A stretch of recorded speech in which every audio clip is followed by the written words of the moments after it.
My name is Craig Myers. You wonder why I've invited all these people here today.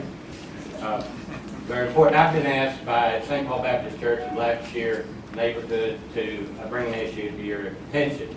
And to set a context, I wish that all of you could have been down in Austin a couple of weeks ago with Bob Salas and myself, because we met with the State Board of Housing.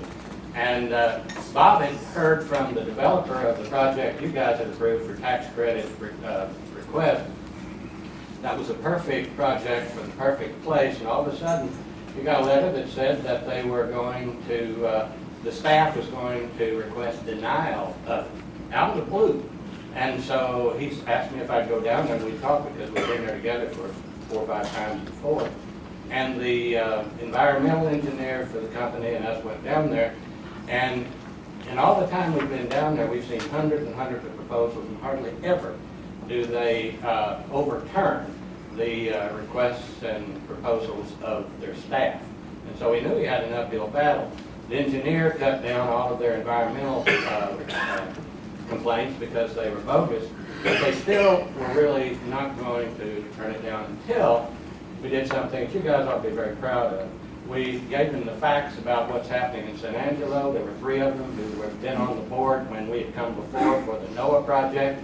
And we told them that this is a place, and we showed them the hard data that had taken 4 blighted areas and turned them into developing areas and housing in terms of infrastructure. There's still areas, even blocks, where there are bad houses, but no blight, and it had been done with all the collaboration of the city and citizens and not-for-profits and banks and tens of thousands of volunteer hours, and that this project was going to be something that could not fail because of everything that had gone before to provide the environment for it to succeed in, and in turn, it was going to be a stimulus for continued kinds of success.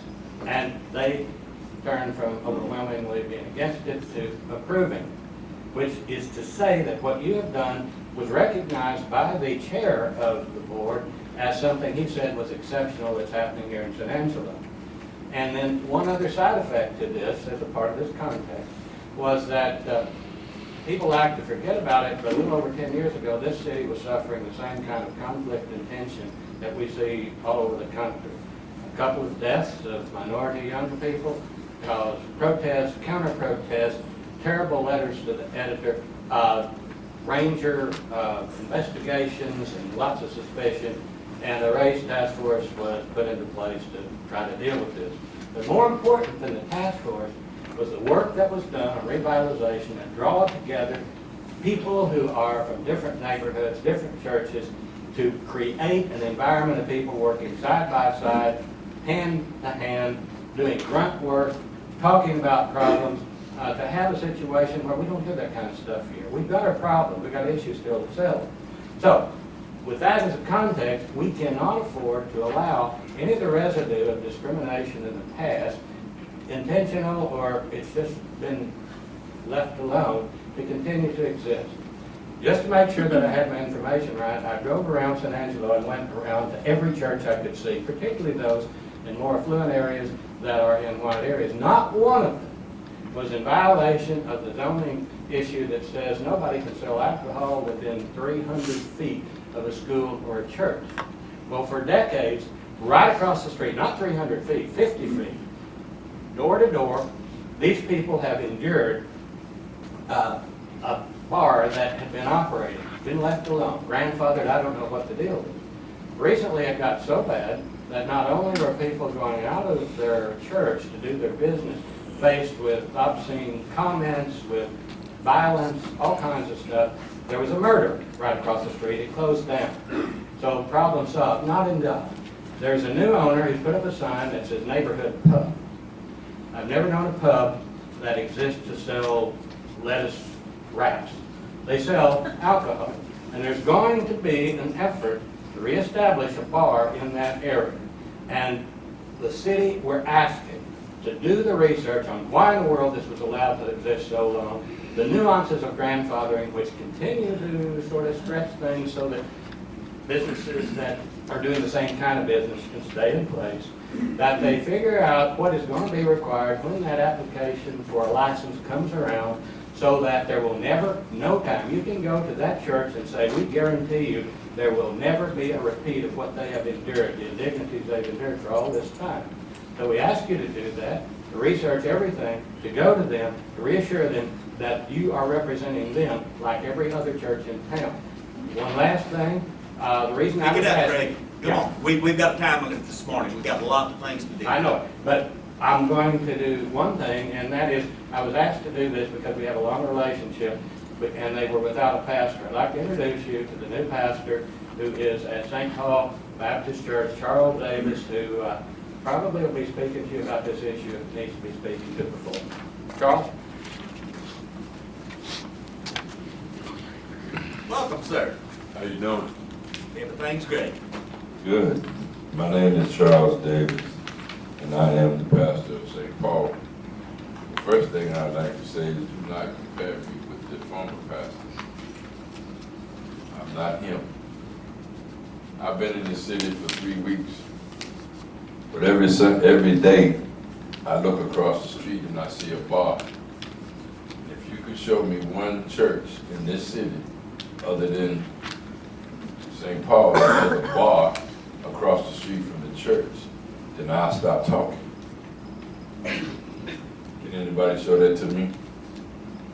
Not only is the bar across the street, but the people that go to the bar disrespect the church. They park in our parking lot, they park in the handicap sign, and when you mention something to them, they say, well, the church is closed.